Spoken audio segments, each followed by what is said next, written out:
All right, so I ended up getting the bolts put in on the top there. You can see, and there's some that go on the bottom that you're not going to be able to see. I'm not going to take the camera down there, but those are number 14 bolts, a specialty length. You can see the nuts are on there as well. And I want to show you guys. This is something that I'm going to have to deal with and figure out. I got to get the camera there, but for the blower motor, there's a bolt that goes in the bottom. I was actually able to get that bolt in. You're not going to be able to see it on the camera here, but I just wanted to show you. Let me see if I can get a little closer. There's actually a bolt that goes under there that I already got in. The challenge is the bolt on the top. And if you look at the hood spring there, it's right on the other side. Let me see if I can get the camera closer. Okay, now I'm going to lower the camera so you can see the bolt hole that I'm talking about, because I cannot get to it.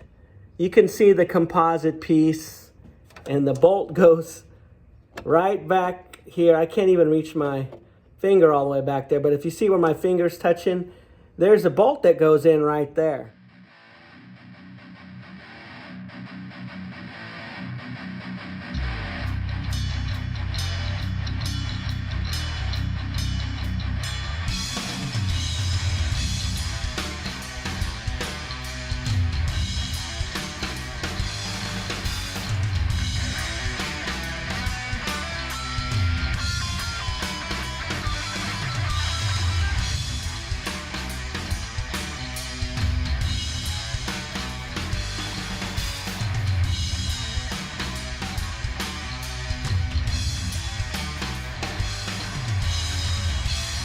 Hey everybody, I'm back. So it's been a little while. So thanks for watching Weekend Garage. So let me give you some updates. So I caught a little bug, so I was sick for a week. Then I completely lost my voice. So what I ended up doing during that time is I did work on the car a little bit, but literally I had no voice to talk, and I didn't really want to make any silent movies. So I'm going to kind of catch you up from the last video. In the last video at the end, I talked about making a little template for the coil for the Hyperspark ignition. Let me grab that real quick.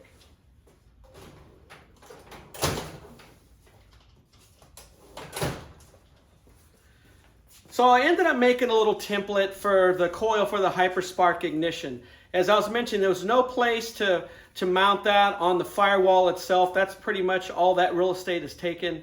Not to mention that the cables that come, basically the pre-put together cables that come with the Hyperspark ignition, they're already cut to length, right? So I only have so much to work with, and that's going to be a whole other story when it comes to mounting the spark box itself. But this is my little template, and what I ended up doing is I ended up just picking up a piece of 16 gauge steel. Let me see if I could find that.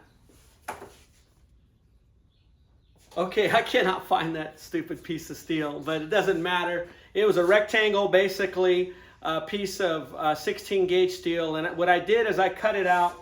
I cut out a piece this size here, basically. You can see my little bolt holes that I rigged up. These two holes basically go into provisions of the back of the intake manifold. So of course I'm going to have some bolt heads there. So what I ended up doing is putting basically some nuts for a spacer on the coil for it to rest on, and you'll see what that looks like. I'm going to take the camera up there, but I was thinking too that'll probably be good to kind of keep the coil up a little bit, just for some ventilation as well, for the coil to help keep it cool. So I'm going to grab the camera and I'm going to show that to you here in a second.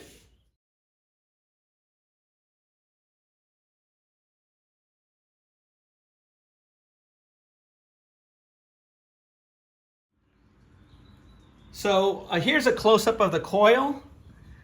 I'll try to get as close as I can for you guys to look at it. I know lighting can be difficult because it's black, but the template, the little mounting plate actually ended up turning out pretty nice. It looks really good. So I have the coil back there just right next to the distributor, and there's enough room for me to pull the distributor out. Plenty of room back there to work. So that ended up turning out pretty nice. And also, well, I'll show you, I started wiring up the sniper as well. You can see in the back there, right next to the distributor, those are, I think one is a relay and the other is a fuse that I mounted there on the firewall.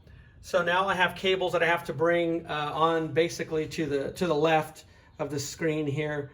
And I'm going to need to put on some, basically some wire loom cover, with kind of like with a little bit of heat resistance on them for the wires. And then I'll bring the wiring up. Let me back this up a little bit. Then I'll bring the wiring up to the battery area here.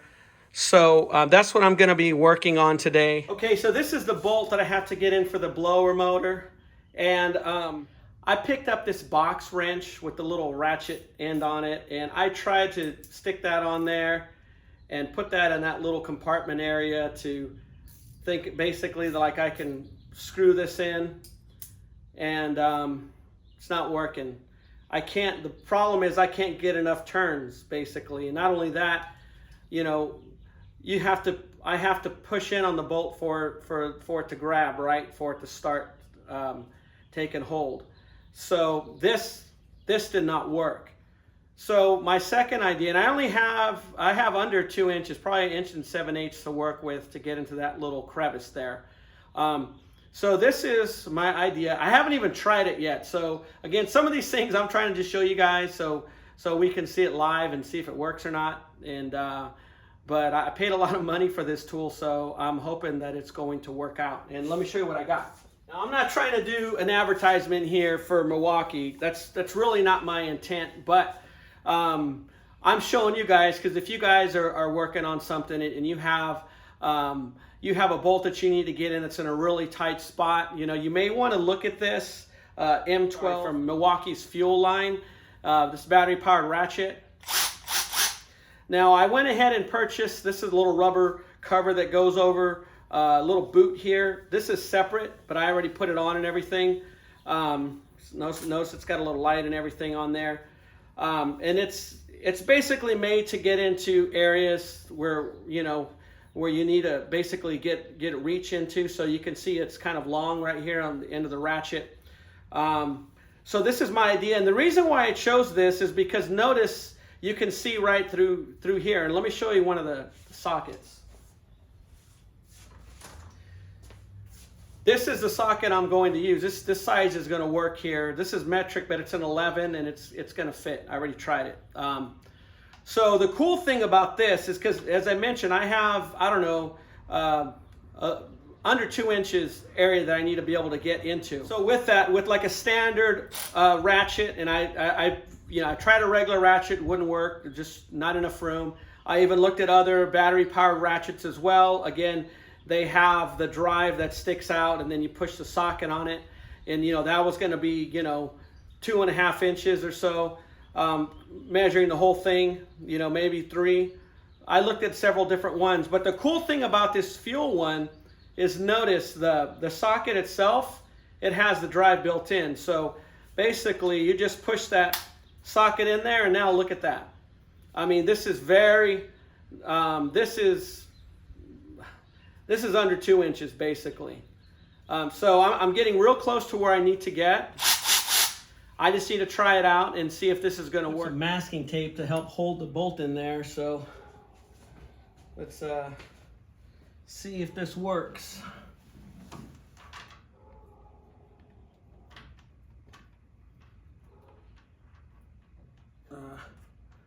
Well, what I'm learning here is the ratchet might fit, but with the bolt sticking out like that ain't gonna work. Let me see what else I can come up with. Okay, I managed to get the bolt in. Basically, I had to use, I stuck my arm up through the inner fender well, and then barely was able to get that bolt pushed in there. Okay, so I use this little ratchet here, and it's just, I'm only getting, a 1/4 inch at a time. Sometimes I might be able to get lucky at a 1/2 inch, but It's just taking a little bit of time, but it looks like I'm gonna be able to get this. Okay, good news is that I got the bolt in. Bad news is that the bolt hole area is stripped out. So everything was tightening up really good, and then it popped and the bolt pushed back a little bit. So fortunately, I'm able to look at the other side of the bolt where it's coming in, and I'll show you that. So what I think I'm going to do is I'm going to find something basically that I can put on the other side. Maybe something similar to this, where I can put this on the other side as it's coming into the sheet metal basically, so it can bite into. So I'll show you guys that here in a second. Second thing is, unfortunately this didn't work. It's probably probably a 1/4 inch, if that, too deep to get in there. So I got it partially in there, but it wasn't going to work. So I got a new tool. Don't tell my wife, because this thing costs a lot of money. So story of my life. I gotta now basically focus on seeing what I can put on the other end of that bolt so I can get it to bite and go in. So I'm going to grab the camera now and show you what I'm talking about.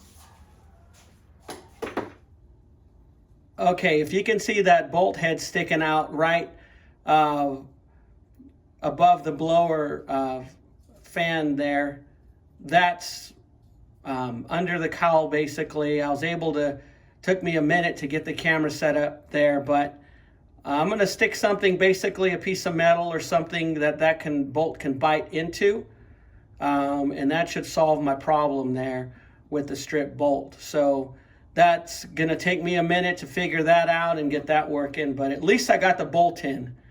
So, and then we should be good to go. So let me get on to that task. Okay, so this is my idea. I end up picking up a little pack of speed nuts, the U-type here, so it's like a clip. And this is exactly what the idea that I had. So what I'll do basically is, let me get this thing open. So if this does not work, I have a part B.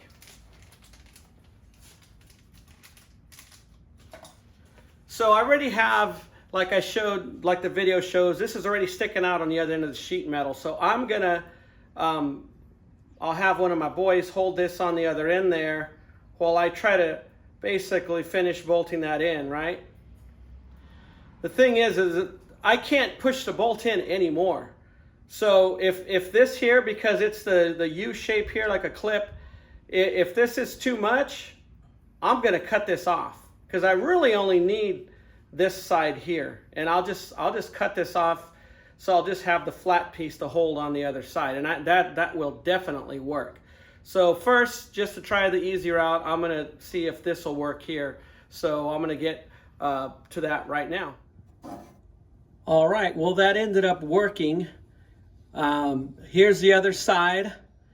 So that J-nut worked out really well. I'm very thankful.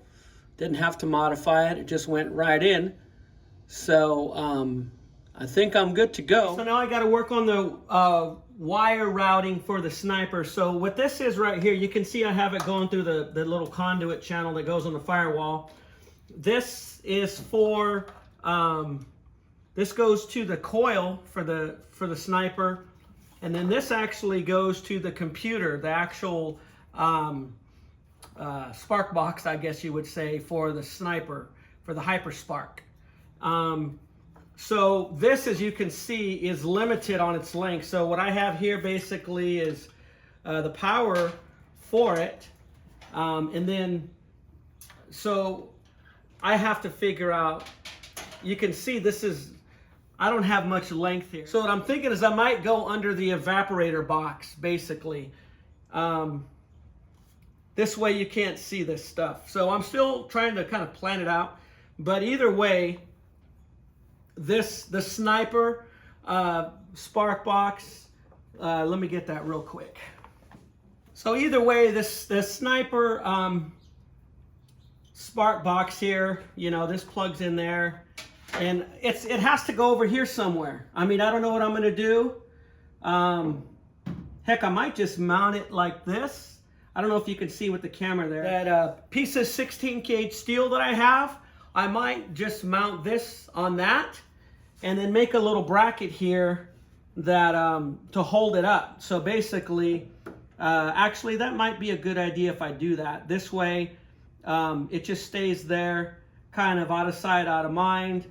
But I'm gonna have to figure out how that all is going to mount up, because this bolt hole here basically is for that brace that I had to take out, that supports, gives more support for the fenders and stuff that goes down there. So I'm gonna have to see what I'm gonna do. I'm gonna think about it for a minute. I got some wire loom stuff as well that I'll show you later, but to get everything put in. So I've just got some thinking to do right now as I rewire this stuff.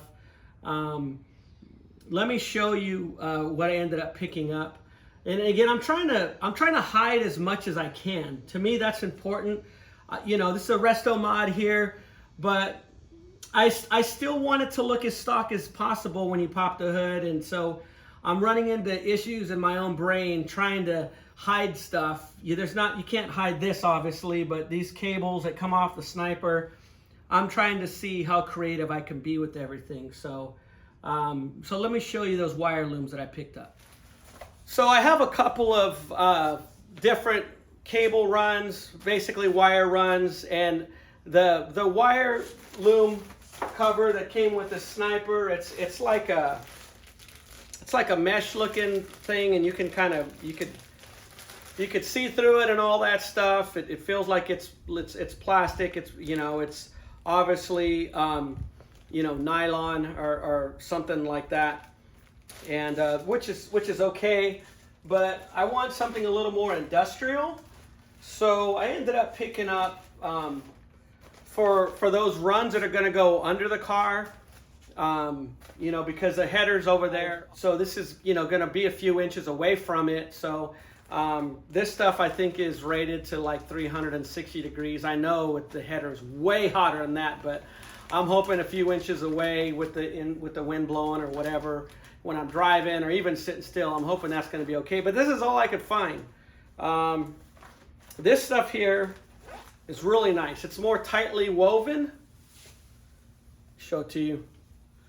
And it looks pretty clean. I got two sizes. I basically got 3/8 and then a quarter, because I have a couple of runs that it's just a single wire, like for the oil pressure sensor.